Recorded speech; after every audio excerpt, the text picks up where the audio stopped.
They closed my bedroom door, saying, "This is ours now." They didn't know the deed was still in my name. And it is astonishing how softly a door can close when it is closing on your life. How a latch can kiss the strike plate with a tiny domestic click that sounds, to the person on the wrong side of it, like a verdict delivered without a judge.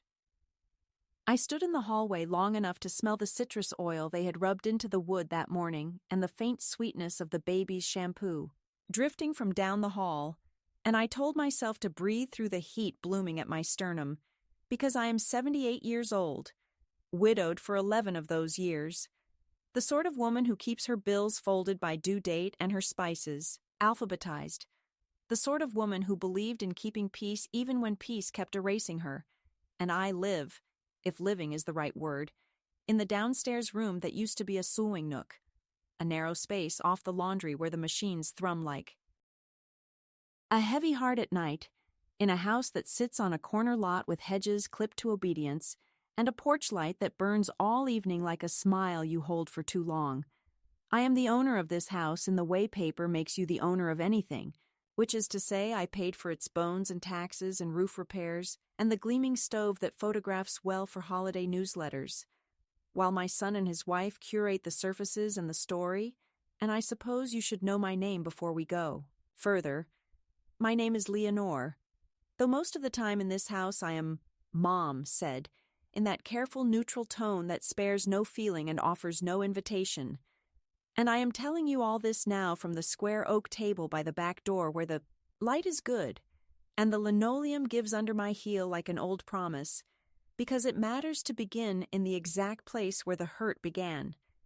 Not years ago, when I sold my little condo and moved here for a season, not on the day I signed the check that made the down payment possible because he couldn't swing it alone after the second baby, not even on the afternoon I took my wedding ring to the jeweler to have it sized up, and then, in a sudden fit of truth, tucked it back into the velvet box, and placed the box at the back of the flower bin with the birthday candles and the spare keys.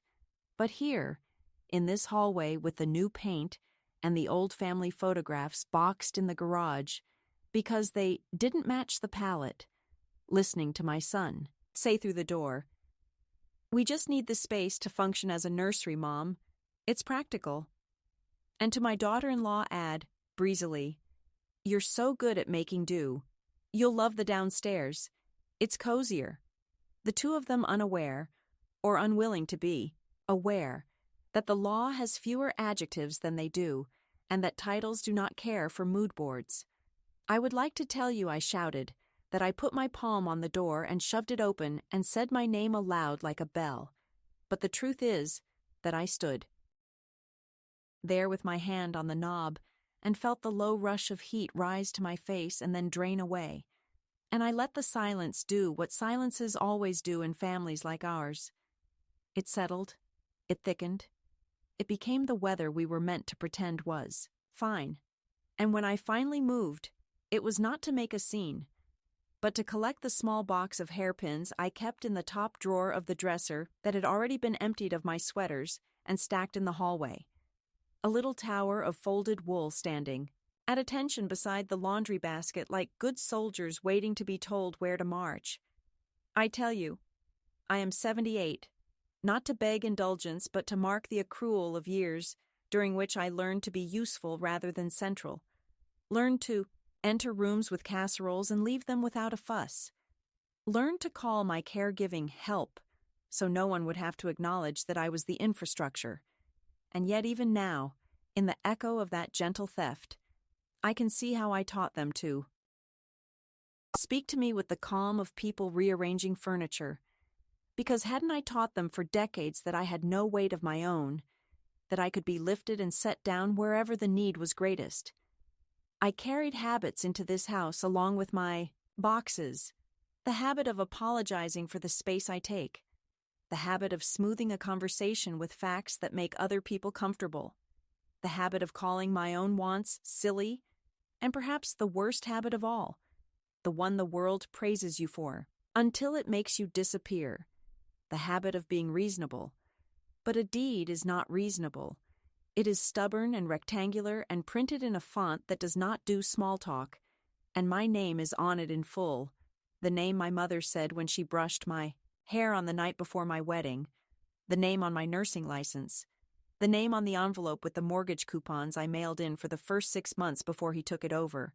And if you are wondering whether I remembered that fact in the hallway with the citrus oil still fresh, and the baby's mobile tinkling upstairs like fine rain, I did, like a slow bloom behind the ribs, less threat than anchor, and I tell you this, not to spoil the story, but to make the rest of it bearable, because there is a particular humiliation in knowing that the people you love are sorting you into a smaller life while believing themselves kind, and it helps in the hour of such unbeautiful mercy to have one hard square of truth in your pocket. You might ask where I live now, and I will answer plainly. I live in my own house as a guest who was not given a return date. I live among labels: pantry, kids' snacks, misc linens, seasonal, that never include my name. I live in a neighborhood where the halim women carry water bottles the size of small children and say community when they mean club. I live with a son who never raises his voice but edits my presence like a sentence he is tired of defending, and with a daughter-in-law whose competence is a kind of armor that makes even her compliments feel like invoices. And I live with a baby whose warm head fits under my chin and whose milky breath redeems hours that would otherwise be unlivable. If you came to the back door in the late afternoon, you would find me with a dish towel over my shoulder and the smell of garlic in my sweater, listening for the dryer's sigh and the soft grunt of a waking infant, measuring my usefulness in small units. Burped ounces, folded t-shirts, the way a stain yields when you remember to soak it in cold water. And if you stayed until night, you would see me sit at this very table with a cup of what passes for chamomile, laying out the day like cards in a patient game, finding the places where I said, "Of course," when I meant no, where I smiled instead of saying, "That is not how you speak to the woman who kept your fevers and your secrets." And before I put the light out, I would open the top drawer of the little desk I bought at a church rummage sale when we still said such things without irony, and I would touch, almost without looking, the envelope with the county seal and the tidy tabs that hold our names to the land. The thin official comfort that has kept me from floating, entirely off the map of myself.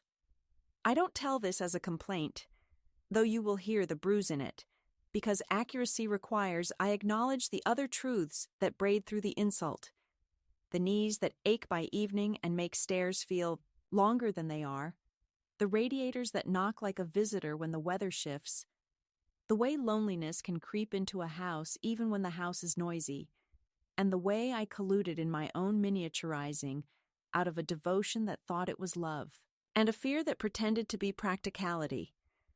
What will be easiest for them? What will make the least trouble? What will keep the peace at the table where the children eat? Perhaps it is also important to say that I did not always live like this, that once there were weekends I filled with my friends and a tablecloth blue as lake water, and the sound of someone laughing in the kitchen while I sliced peaches, that once there was a man who slept heavily and read slowly and kissed my wrist as if it were a telegram arriving at last, and that his absence trained me to be both stronger and more grateful for small continuities, so that when my son asked for help, I heard my husband's voice say, "We can do that." And because there was money, there was no question. But money is a trickster. It makes you think it can carry all the meanings your mouth is tired of saying. And so the check became love, and the deed became trust, and the spare room became for now. And here we are in a corridor that smells of lemons and policy. I am not naive, not anymore, and I am not vengeful, not yet, and I am not finished, not by a stretch, because if you have ever stood on the other side of a door and listened to your own child assign you a smaller life, then you already know there is a clean flame that can rise without smoke, the kind that doesn't ask for witnesses or applause, only for a steady hand, and the privacy of a mind that has stopped explaining itself. And perhaps the only miracle of age is that you start to recognize the moment the tide turns. The second, a sentence becomes a boundary and a sigh becomes a decision. So yes, they closed my door and called it practical, and I walked downstairs with my box of hairpins and my old blue cardigan and the little brass key to a room that was no longer mine, and I made us all a pot of soup because the baby would wake hungry, and it is not her fault that adults rehearse their harm in the language of efficiency. And later, when the house was quiet and the laundry room smelled a little like heat and a little like rain, I sat at this table and made myself as large as I could inside the body I have, and I said my name in a whisper, just to hear it travel through a space that belongs to me even when the people in it forget. And I thought about ink and paper and locks and voices, and about the strange mercy that sometimes the thing you paid for with your silence keeps a record of your name even when you do not speak. And I decided, not loudly and not with a speech, just with the evenness of a nurse taking a pulse, that I would not be arranged anymore. The defining moment was not loud, not theatrical, not even cruel in its performance, but cruel in its silence, in its careful ordinariness, and it began when I stood in the corridor outside what used to be my bedroom and heard the quiet snap of this lock sliding into place, my son's voice muffled through the door saying, "This is ours now, Mom. You'll be more comfortable downstairs," spoken with the casual finality of a hotel clerk assigning rooms, not a child speaking to the woman who carried him through fevers and late-night terrors. I lingered long enough to hear my daughter-in-law's softer echo. "She's adaptable. She always manages." A sentence intended as praise, but landing as erasure, because adaptability in their mouths was nothing more than a polite term for disposability, and in that instant something split inside me. Not broken exactly, but revealed, like plaster cracking just enough to show the old brick underneath. Solid, stubborn, unyielding. I had thought the humiliation would come in public, at a dinner table, at a holiday gathering, some moment when they would dress their impatience in laughter. But no, the truest humiliations happen in hallways, with slippers on your feet and the smell of supper still in the air, when no one thinks to notice how your chest caves in. I went to the little room by the laundry, the one they had prepared for me with new curtains that smelled of plastic, and a narrow bed that sagged in the middle like a weary hammock, and I sat there with my purse on my lap like a woman waiting for a train that never arrives. On the surface, nothing had changed. The house still hummed with the dishwasher and the buzz of the refrigerator. The baby still cried upstairs. The dog barked once at the mail carrier. But inside, I knew a line had been crossed that would never uncross itself. Later that evening, when they were out on the patio with their wine and their low murmuring voices, I opened my purse and pulled out the envelope I had carried quietly for months. The deed folded with military precision, the paper thick and official, stamped with the county seal, my name written in full in the heavy ink of permanence, the kind of writing that doesn't yield to interpretation or preference, and I stared at it with a mixture of nausea and relief. It was not that I wanted to wield it like a weapon, not yet, but that I needed to remind myself I had not vanished entirely into their narrative, that somewhere on this land, under this roof, my existence was carved in letters the law still recognized. The betrayal was not only that they closed a door on me, it was that they closed it while believing I would never think to open it again. I remembered the phone call from 2 years earlier. My son's voice, quick, urgent. "Mom, we found a house, but the bank is difficult. They need more equity. Just until I can refinance, just until we're settled. It'll still be your home too." And how easily I said yes, selling what remained of my savings, signing where he asked me to sign, the pen trembling not from doubt but from arthritis, believing, as mothers of sons so often believe, that generosity would weave me into the fabric of his life forever. That was the real cruelty, not the door, but the casualness of the forgetting. The way love once asked for everything, and then pretended it never asked at all. When I tried to sleep that night, the ceiling above me felt closer than it should have been. The laundry machines groaned through the walls like restless animals, and I pressed my palm against the deed as if it could steady me. At dawn, when the house was still, I went quietly upstairs, barefoot so the boards would not betray me, and paused in front of the locked bedroom. The door was smooth, freshly painted, almost innocent in its appearance. But I knew behind it were my dresser, my linens, my books already rearranged, perhaps boxed, perhaps already claimed, and I knew too that the space had been erased of me in less than a day, as if I had never existed there at all. That knowledge settled in me with a weight unlike sorrow. It was clarity, unmerciful and clean, and with it came a resolve I had not tasted in years. The catalyst was not rage, not even grief. It was recognition, the sudden and irrevocable awareness that I had been written out of my own story, and that I could either accept the erasure or reach for the ink still bearing my name. It didn't fall apart in one scene worth retelling at a dinner party. It frayed along the edges in the way sweaters do when you catch them on a cabinet knob and keep moving because dinner won't cook itself.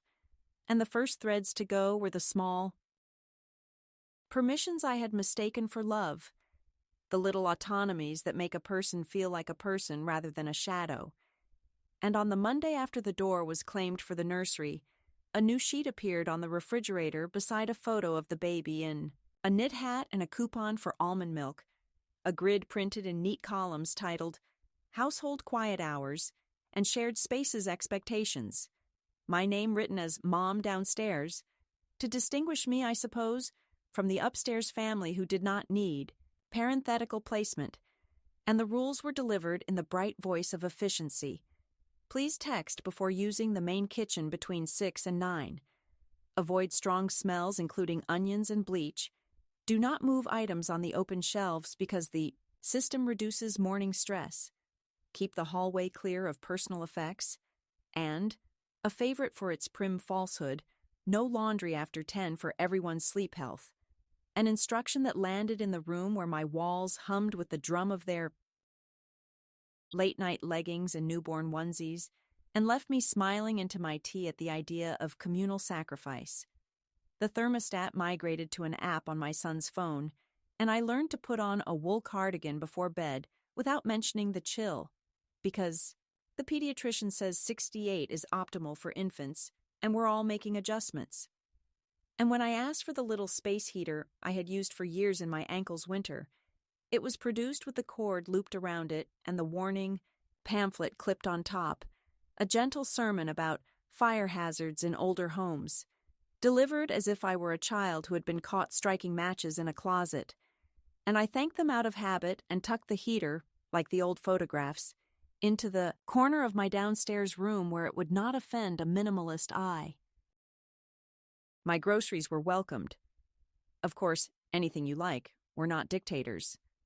But my onions were wrapped in a plastic produce bag and exiled to the garage fridge, the one that smells faintly of an old pickle jar, and my butter went into a labeled bin, Mom, beside one that read Kids' Lunches and one that read Meal Prep.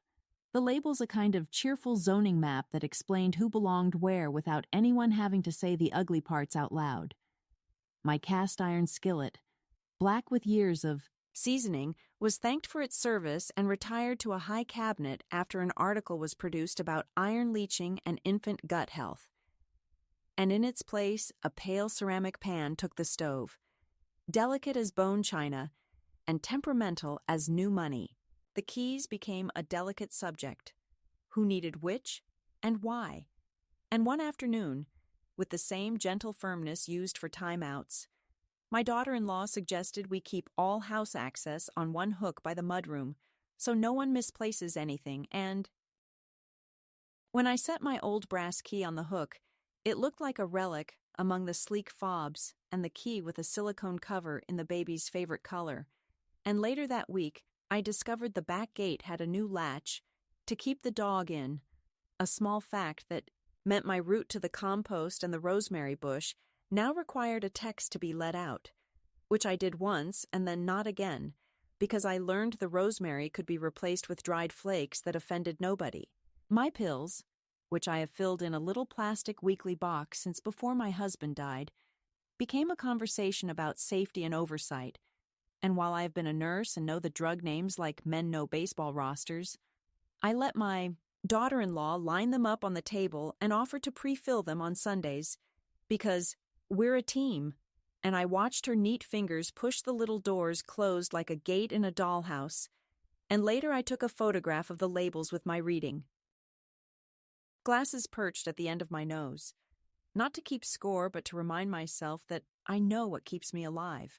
They asked me not to answer the door because of salespeople and neighborhood security expectations, and on the day the neighbor with the clipped hydrangeas stopped by with her lemon bars and said, in that syrupy way women have when they want you to, "Confess what you are. Are you Daniel's mother or a family friend visiting from out west? We keep seeing a car we don't recognize." I smiled so widely my gums ached and said, "I am Leonore, and I am here for a time." And she made the shape of understanding with her mouth and floated away, later waving at me briskly as she wheeled her trash. Bins back up her driveway, and I understood how quickly a story reproduces itself once you feed it a seed of convenience. The house itself began to curate my absence with surprising speed. The framed photograph of my wedding, which had lived on a narrow table since we moved in, my husband in his too large suit, me with the veil my mother basted by hand, was gently placed in a shallow box labeled Family Archive. After an afternoon of refreshing surfaces, and the clock with the little crack in the face that kept perfect time because it had seen worse was demoted to the downstairs room so the nursery could have something soft and round that would not snag the eye, and my books were repatriated to 3 cardboard boxes with sturdy handles, their spines bumping one another like passengers on a bus line that no longer ran to their part of town. If I came upstairs during morning flow, I felt the air tighten as if I'd entered the path of people jogging in opposite directions. My son would smile and say, "Hey, Mom," but his eyes would keep counting minutes, and my daughter-in-law would ask, "Need anything right now?" With the gentle pressure of a paramedic triaging the least urgent case on a night with too many sirens, and I learned to time my coffee for the lull when the baby slept and the house sighed, and on those blessed afternoons, I took my mug to the window above the sink and memorized the good things. The way the eucalyptus smelled when the sun warmed it, the shape the dog made when he collapsed in a patch of light, the particular click of the oven door settling shut. And I said thank you for them under my breath, like a woman on a pilgrimage making mental notes of water fountains. People began to tour the house as if it were a listing, friends of friends who were curious about the layout, or thinking of doing a build-out, and I kept the toilet lid closed and put a fresh towel on the rack and sat downstairs out of the way, while they admired the great bones, and told my son he was lucky to have found such a place. And one evening, when a couple left through the back, and the wife said, "With a little work, you could really open up that lower level for a nanny or a mother-in-law suite," I felt my lungs press higher into my chest, some old bird in me fluttering against the bars, because I was right there, a living suite with hands and a heartbeat, and still I was spoken of as a square footage problem to be solved with pocket doors. They changed the Wi-Fi password to something aspirational and posted the new code on the fridge beneath a magnet shaped like an avocado, and before I could copy it for my little radio and my crossword app, it had been updated for security, and a yay, cheerful printed card appeared on my downstairs desk that read, "Guest Network, downstairs," and I wrote it in my notebook with my mother's fountain pen, like a woman recording the names of rivers she must not forget to cross. And later, when I tried to stream the old boleros that keep my husband's voice from fading at night, the signal bled in and out, and I listened to the quiet instead. Invitations began to be issued on my behalf. A tour of a very nice residence with on-site physical therapy, a luncheon at the church where so many vibrant seniors are thriving, and a brochure slid across the table with glossy photos of women my age, smiling as if someone had just told them all the husbands were down for a nap. And when I said I could not go Thursday because of my dental cleaning, my son raised his eyebrows. "You still drive there?" "It's a ways and parking is tight." And I realized the car keys were the next negotiation, and I kept them that night under my pillow as if they could warm me. The baby's schedule began to colonize the day as Holy Writ, and I became a quiet monk of nap time, moving through the house with the step of a burglar. And when I dared to laugh at a photo my sister texted me, my daughter-in-law materialized as if conjured and made the shushing face. The one that says, "The fragile world we built will fall if you breathe wrong," and I wanted to say, loudly, that we had raised children without white noise machines, and they fell asleep on our chests to the sound of the evening news, but I did not say anything because the baby is blameless, and her sleep is a sacrament I would not violate. I began to gather small proofs in the way women do whose words have been ignored too long. I photographed the deed and emailed it to myself and to a new address I invented that afternoon, a little skylight of an inbox nobody knew about. I took pictures of the pantry labels, the refrigerator rules, the calendar with my name edged in parentheses. I wrote down dates and sentences, and the tone in which they were spoken, not to build a case against them so much as to build a case for myself, so that when I began to doubt, as I always do, I could read the ledger and recall that I had not imagined the shrinking. When the neighbor's son backed into the mailbox one Saturday and my daughter-in-law met me at the hall with her palm up to stop my entry, "We'll handle it.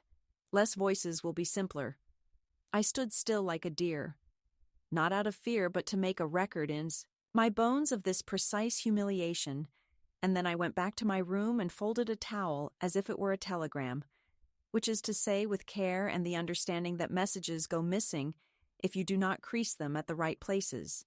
On my husband's birthday, I baked a small pan of cornbread in the downstairs toaster oven and ate a square slowly with butter melting into its honeycombs. And when the smell climbed the stairs, my son called down, "Smells great, but the pediatrician says no open bakes today while her cough is lingering." And I said, "Of course," and opened the window and buttoned my cardigan and thought of the man who once came home smelling of motor oil and kissed my forehead in the doorway like it was a habit that would keep us alive. There were kindnesses, too, and I am not so injured that I will erase them. My son setting my tea beside me without being asked, the dog dropping his damp toy in my lap and sighing as if I were the only person in the house who understood the particular grief of a chew toy losing its squeak, my daughter-in-law tucking a blanket around my knees one evening without looking me in the eye, and yet even their kindnesses were beveled to fit a shape I had not drawn, kindness offered like a garnish on a plate they no longer wanted me to touch. I took them gratefully and salted them with the knowledge that even water, after enough time, will wear through stone. Each night I sat at the oak table by the back door with the good light and the linoleum that remembers feet, and I laid my day out like a rosary, bead after bead. Quiet hours, labels, passwords, tours, the aversion to the words, "my room," and I answered out loud the question any younger woman might ask me. "Is this enough to call it harm?" And I said yes, because harm woven from polite thread is still a rope. And if you are looking for a trumpet or a door slammed so hard the picture frames rattle, you will be disappointed, because what came instead in that gentle, relentless week was the smooth, unmistakable sensation of a line drawing itself inside me, a boundary I could feel with my tongue like the edge of a cracked tooth. And though I had not yet decided what I would do, I understood that the era of explaining my presence to people who live in my house had ended, and I put the deed back in its envelope and slid it beneath the table mat like a pressed leaf, and for the first time in a long time I slept all the way into morning without dreaming I was knocking on a door that would not open. It is strange the way clarity arrives, not like a lightning strike that scorches the ground, but like a window shade pulled open at last. And for me, it came one quiet morning when the house was still asleep.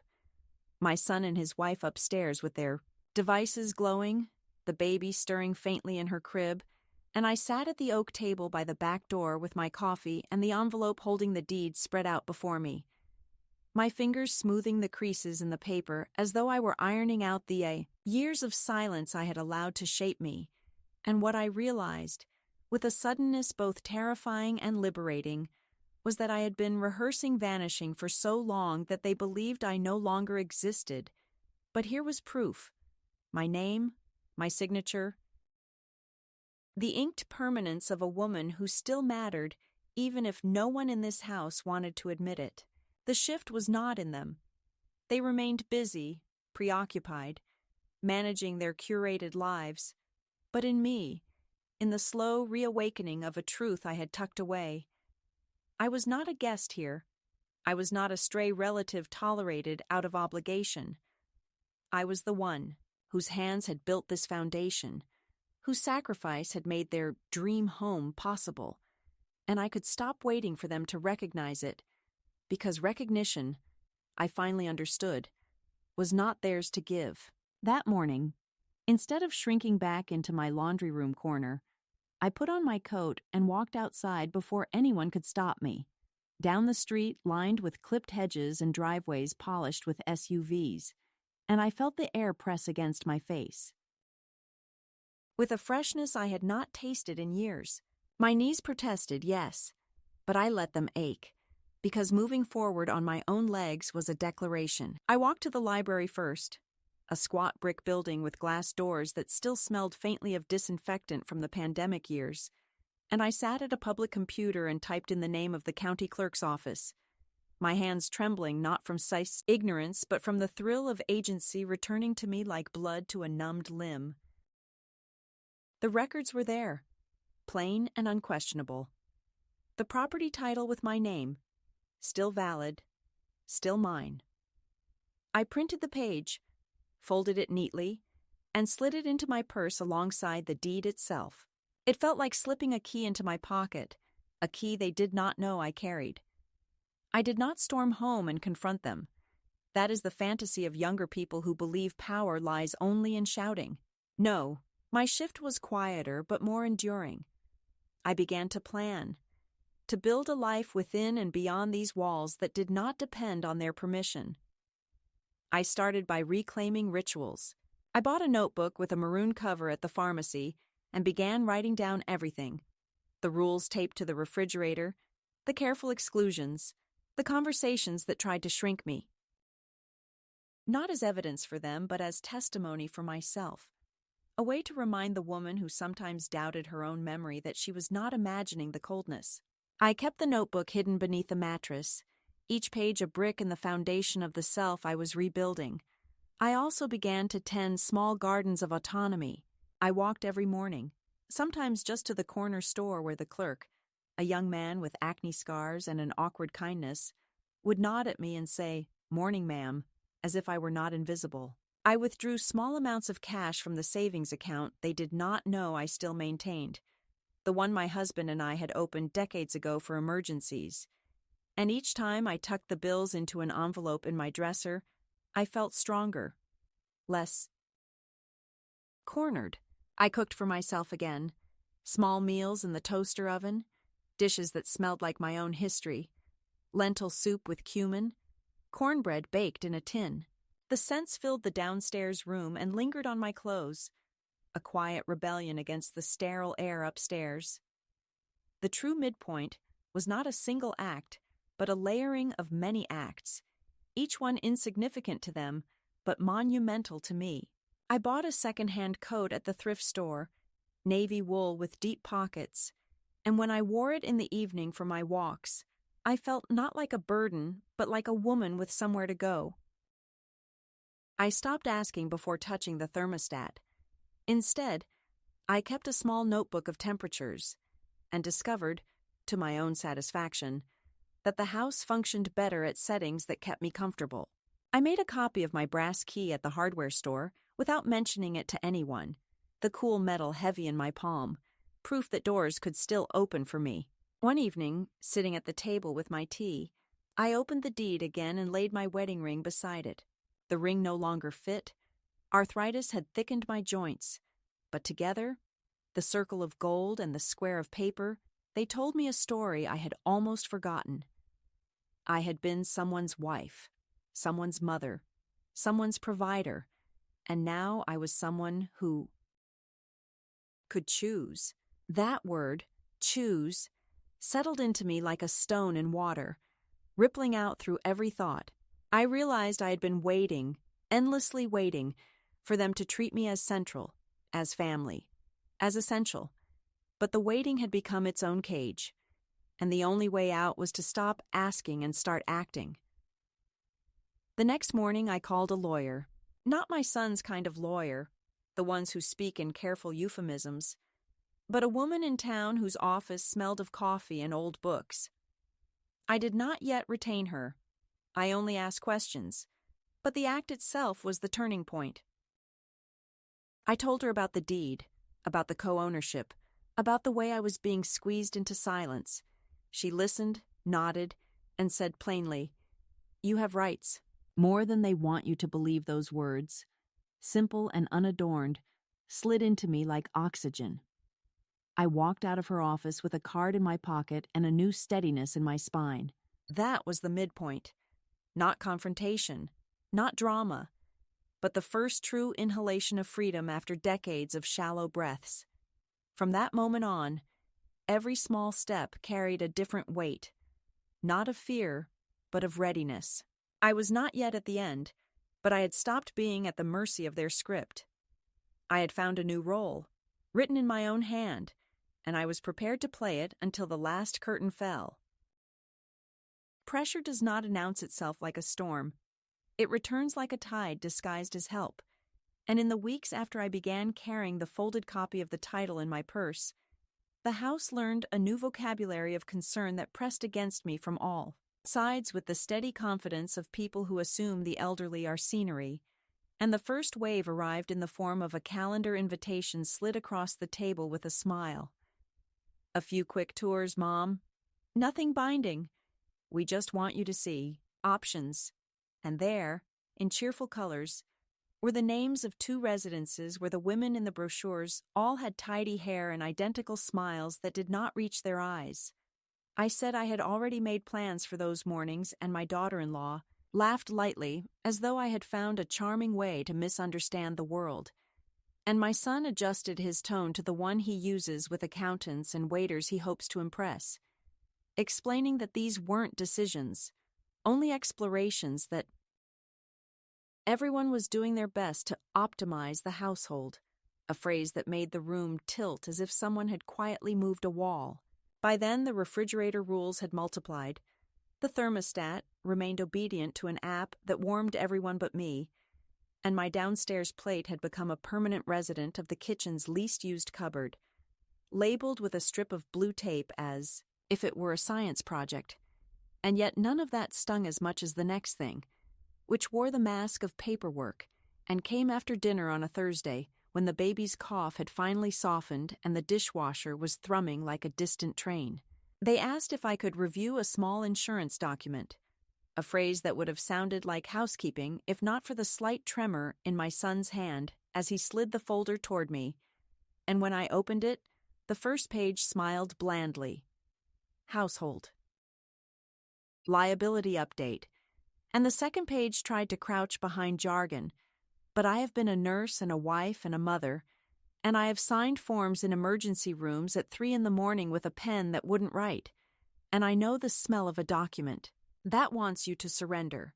And there, 3 paragraphs in, was a set of words that tasted like metal. Quitclaim of all present interest for purposes of refinancing and estate simplification. I did not make a speech. I took out my reading glasses and read it twice, then closed the folder, slid it back, and said, with more calm than I felt, that I would be happy to have my attorney review it, and the room changed temperature the way a room does when a window you hadn't seen is opened on a winter day. My daughter-in-law stiffening in her chair, my son's smile becoming careful, and then the flurry of reassurances. How this was standard, how this would streamline things, how this was simply to ensure the baby's future, as though I were a tangle in a drawer and not the drawer itself. The second wave was social, a choreography of gentle exile disguised as hospitality, and it began when a realtor appeared on a Saturday with a notebook, and the kind of praise you give countertops when you don't have the heart to praise a life. Walking through the rooms while I waited downstairs and listened to her footsteps mapping the home I had paid for, and later, when she and my son stood in the doorway of my little room pretending not to look at my bedspread, I heard the phrase, "Mother-in-law sweet potential, if we do it right." And I thought, with the kind of patience that comes only from a long marriage and longer widowhood, that I had already been turned into potential by people who preferred neat possibilities to complicated presents. The realtor left, and the house spent the afternoon smelling faintly of her perfume, a bright synthetic thing with no memory in it, and my son made tea and told me not to worry about anything, that nothing was happening yet, that this was simply information gathering, and in that yet, I heard a clock start. The third wave carried official seal and badge, a welfare check born from an anonymous call I could have written myself if I had been cruel. And on a gray morning, 2 polite officers knocked and asked if I was safe, if I was being cared for, if I had access to my medications and my funds. And the ache of it was not their presence, but the performance that followed. My daughter-in-law appearing with a tray of muffins, my son answering the questions with the serene competence of a man who has never watched a door shut on him from the wrong side, and me standing between them and the officers like a woman in the wrong photograph, saying, yes, I am safe, and yes, I can leave the house, and yes, I can reach the bank, and here, if you'd like, is the deed, with my name and the card of my attorney, both offered with a hand that did not shake. The younger officer's eyes softened in a way I recognized from years of tending the frightened, and when they left, promising nothing and guaranteeing less, my son said he had no idea who would have called, that people make mischief, that one cannot be too careful. And I said, because I have learned to lay bricks with words, that one also cannot be too transparent, and that going forward all conversations about property or care would include counsel. And in the quiet that followed, I felt the Aki house adjust itself around me, finding that I did not bend as easily as before. The fourth wave was subtler, and would have gone unnoticed if I had not been awake to small shifts. My mail began to arrive. Opened, not maliciously, my son said, simply by accident because the envelopes looked like his. The bank called to confirm a request to add a contact to my account that I had not made, and the pharmacy left a message about consolidating prescriptions in a family plan to ease logistics, a plan with my daughter-in-law's name on the contact line, and in each of these I heard the future knocking softly, a house next month in which my name would be a shadow, because paper had made it so. I did not accuse.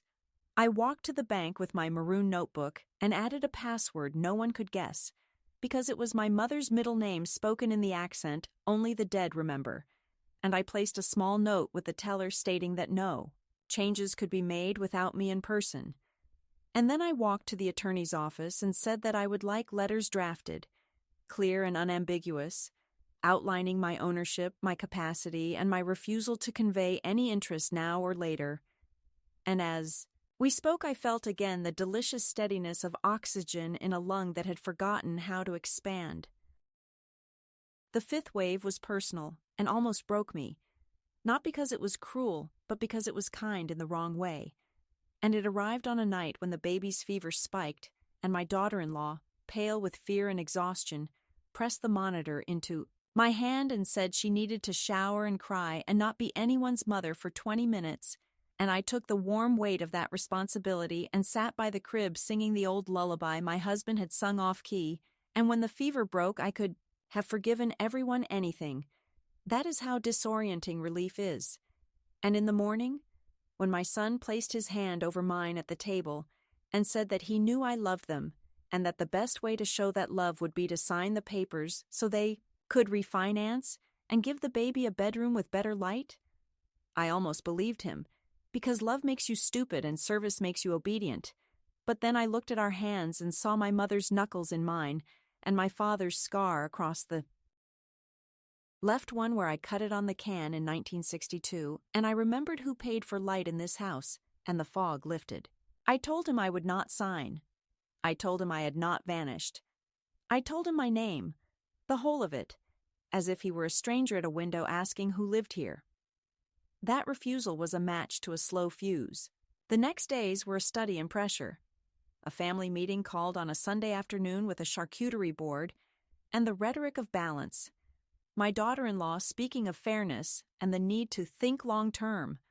My son invoking taxes and liability, and me countering each point with the professional calm of a woman who has held dying hands and not flinched, explaining that long-term thinking had already been done when I signed the down payment, that fairness would look like.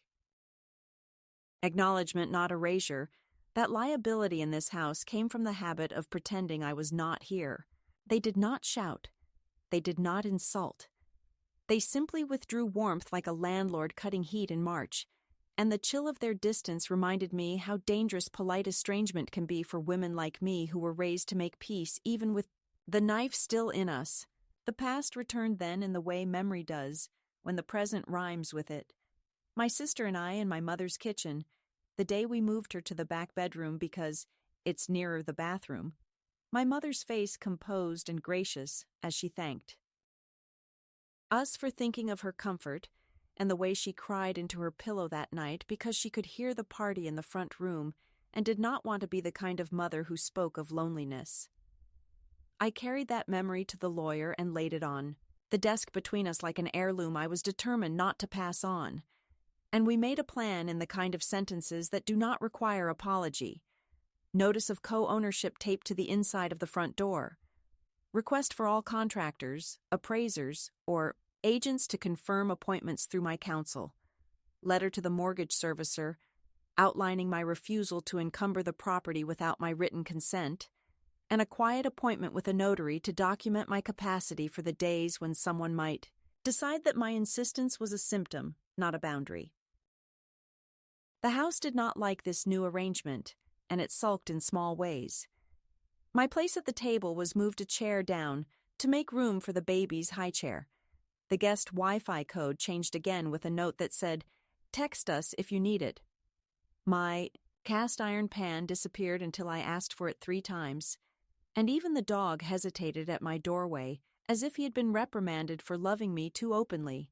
And yet, when the notary came and we signed the papers in the patch of sun by the back door, I felt something inside me settle that had been rattling for months. Then came the rehearsal for war.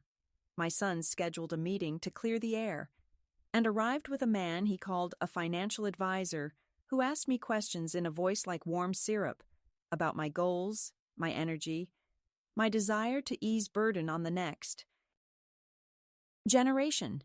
And when I said my goal was to be left intact in my own home, and my energy was for living, not for facilitating a transfer of assets to people who could not say the word mother out loud in public, the advisor made the face of someone disappointed by numbers, and my son squeezed his water glass until I thought it might crack, and the man recommended, with the confidence of a person who has never had to choose between gas and groceries, that we consider a revocable trust with them, as trustees, purely administrative. And I laughed, not loudly, but in that way you do when someone tells you a joke that reveals more about them than they intend. And I said, I would consider it after hell froze, and my husband returned with a bouquet, and then I stood up, thanked him for his time, and asked him to leave. The final push of that month was practical and almost beautiful in its cruelty. An email chain accidentally forwarded to me in which a stager was asked about furniture placement. After we get the title cleaned. The phrase cleaned, doing the work of 1,000 sermons, scrubbing me out like a stain. Then a whispered conversation on the patio caught by the breeze in which my daughter-in-law said she did not want my shadow in every room, and my son said that everyone would understand once the paperwork was done, and I sat at the oak table, folded the email into my notebook, and circled the word cleaned 3 times. because sometimes the humiliation is so plain that the only thing left to do is underline it. That night, I dreamed of keys, hundreds of them, jangling, none of them fitting any door I tried, and when I woke, I walked barefoot upstairs and stood before the nursery, the room that had been mine, and I laid my palm against the smooth paint and said aloud softly that I would not be made into a ghost. If you want the moment that tested me most, it was not the papers or the officials or the staged kindness. It was a Tuesday morning when my son, perhaps believing he was making a compassionate compromise, suggested that I keep the downstairs space, as long as I liked, in exchange for signing away my interest in the upper floors, a kind of internal exile written in legal ink, and the neatness of his proposal almost undid me because it spoke so precisely to the way my generation of women have been invited to disappear, graciously, with gratitude and a scented candle. I said no, not because I am stubborn, though I am, but because I have learned in the long school of my life that the smallest concession, once enshrined in paper, becomes the map others use to find their way to your erasure, and I will not draw that map for them. So the pressure rose and I did not bow, and it is astonishing how much of a life can be measured by such small engineering. The angle of a chair, the angle of a signature, the angle of a spine against the weight of a family's preference, and in the middle of it all, the baby learned to sit, then to clap, and every time she clapped her hands together with that delighted shock, I remembered that we are not born to be quieted. We are taught it, and we can unlearn it, even at 78, even in a house where the doors close gently and the rules are written in friendly fonts. I began to sleep with my shoes by the bed the way I did in nursing school, not out of fear but out of readiness. And I kept the deed beneath the table mat and the lawyer's number on a card inside the little dish where I once kept hairpins, and when the mail came, I met it at the door, like a woman greeting a ship she has been owed for years. The second escalation did what it needed to do. It burned the last fog from my mind and left me with a clean horizon and a timetable I did not share with anyone, and if they mistook my quiet for surrender, that is their error to nurse, not mine. I was not preparing to leave, I was preparing to act. And the difference between those two kinds of preparation is the difference between being carried and choosing your own steps. And when you have been stepped over long enough, there comes a day when you lift your foot and place it down where it will not be moved again. The final act was quieter than anyone would imagine. Not fireworks, not raised voices, not even a slammed door, but the kind of irrevocable gesture that redraws the map of your life in ink, and for me it happened one gray morning when I woke before the house and dressed in my navy coat with the deep pockets, slid the envelope with the deed inside, and walked down the street to the lawyer's office where the air smelled of coffee and fresh paper, and I signed the letters that made my refusal official. Not just words whispered in kitchens or murmured over coffee, but stamped, notarized, binding letters that declared in black and white that I was of sound mind, that I would not sign away my share, that no one could sell, refinance, or erase me without my hand on the page. And as the notary pushed the document toward me and the pen hovered above the line, I felt my wrist steady in a way it had not in years, as if every humiliation, every quiet dismissal had been training for this moment of perfect clarity. I signed full name, each letter sharp and deliberate, and when I handed it back, the lawyer smiled not with triumph, but with recognition, as if to say, "You remembered yourself at last." I walked home slowly, not because my knees ached, but because I wanted the rhythm of each step to settle the new truth into my bones. I had done something that could not be undone. The house stood there with its polished lawn and its curated emptiness, but I carried the power now, folded in my pocket, no longer abstract but actual. When I opened the door, my son was at the counter with his phone, my daughter-in-law arranging fruit into symmetrical rows, and they looked up, smiling politely, as if we were still playing the same game. I set my coat over the chair, laid the envelope on the table, and said in a voice so calm it startled even me, "You should know I've secured my rights. Nothing in this house moves without me now." Silence fell, a silence thick enough to hear the hum of the refrigerator. My son's mouth opened, closed, opened again, and then he said, "Mom, you didn't have to," but the words were limp, unconvincing. My daughter-in-law set down a slice of melon with unnecessary care and said, "We were only trying to make things easier." And I looked at her with the kind of patience born of decades of half-truths and said, "Easier for whom?" She did not answer. I did not shout. I did not accuse. I simply opened the envelope, pulled out the notarized letter, and placed it flat on the counter. "This is final," I said. "No more conversations about selling. No more tours for strangers. No more papers slid across the table with polite explanations. It ends here." My son's face reddened, not with anger, but with the sudden recognition that his story of control had been rewritten without him. He reached for the paper, then withdrew his hand as though it burned.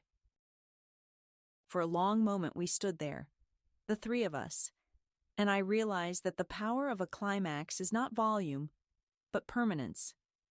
They knew now. The game was over. That night, I reclaimed my room. Not the guest space downstairs by the laundry, but my old bedroom, the one they had taken for themselves with their soft furnishings and their talk of nursery light. I opened the door without knocking, stepped inside, and began to move my things back, box by box, frame by frame, each object a declaration. My books returned to the shelves, my photographs to the dresser, my quilts folded at the foot of the bed. They watched, silent, my son at the threshold, my daughter-in-law with her arms crossed, but neither spoke, because the deed had already spoken for me. When I laid my wedding picture on the nightstand and smoothed the bedspread with my hands, I felt a stillness descend, not relief, not joy, but something firmer. Sovereignty. The confrontation they expected never came. No shouting match, no accusations. Instead, the house itself changed hands in spirit. The thermostat clicked warmer because I turned it myself.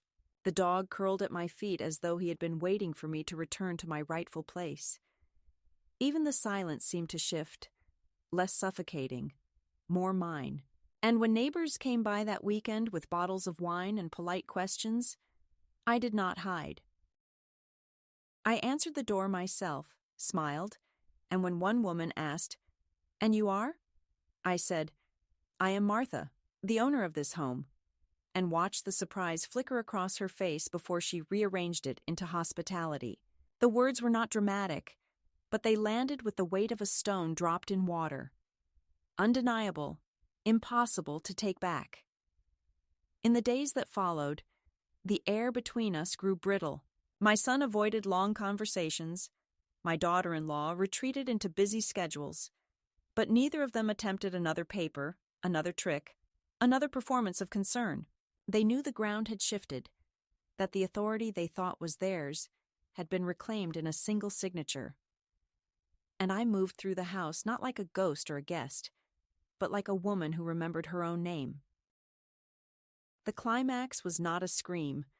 It was a pen on paper, a door reopened, a photograph restored to its rightful place.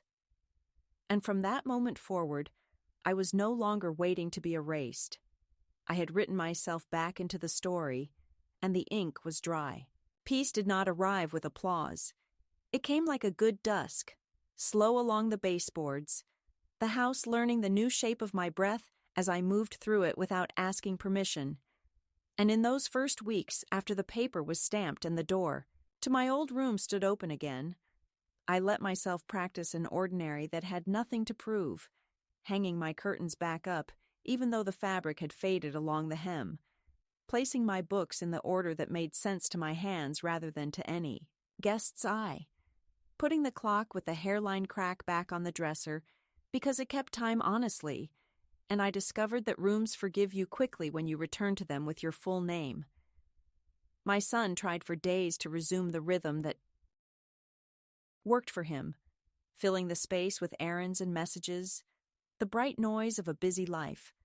But the house had changed key, and even he could hear it, and one afternoon he came to the threshold of my room with his mouth set in that way he has when he is trying to be decent and not quite making it.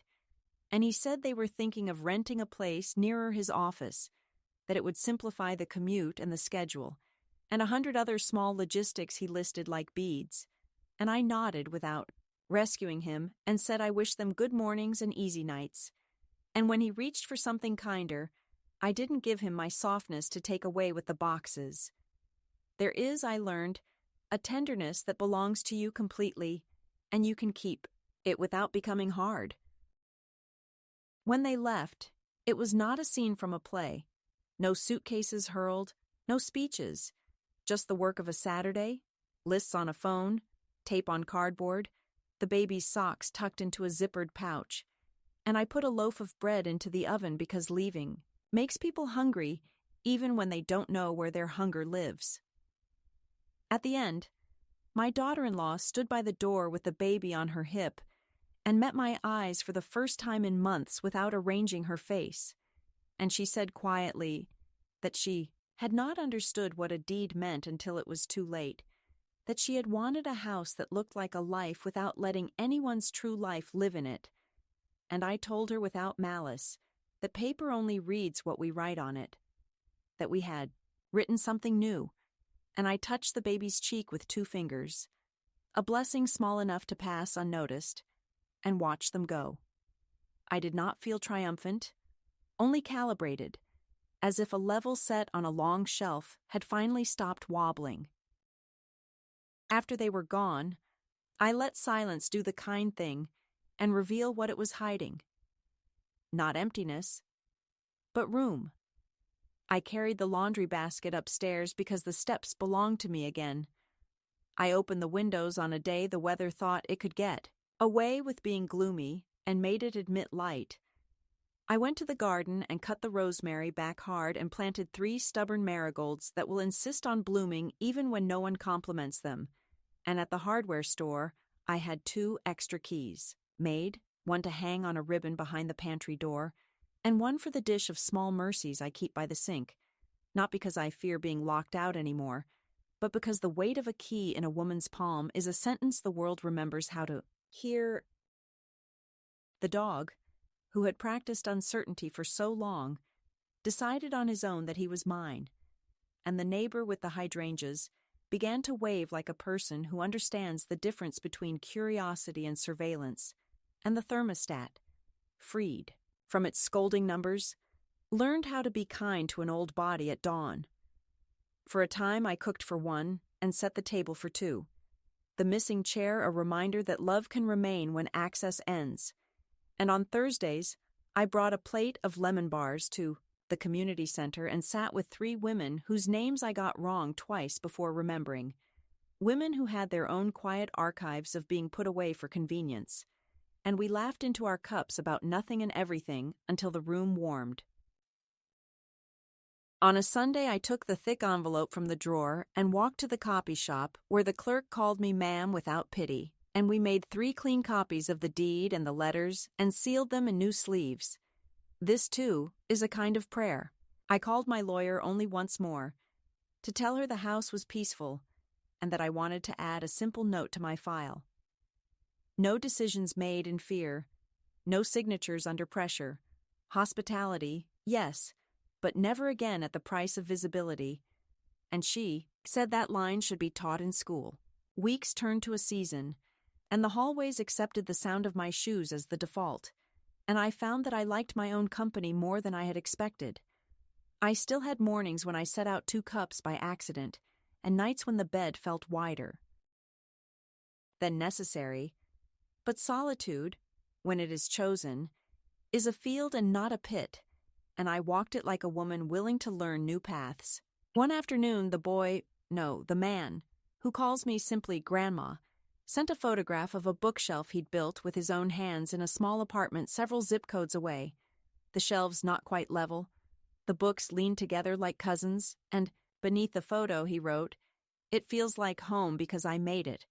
And I sat at the oak table and cried the kind of tears that wash dust instead of breaking anything. And I wrote back, "Yes, that's what it is." And I put my pen down on a page where I had already written my grocery list and the date of the next doctor's appointment, and the ordinariness of that page made me feel brave. I have not grown younger in this story.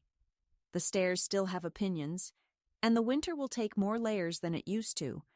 But I have grown proportion to my life, and that is a luxury most women are told is too expensive.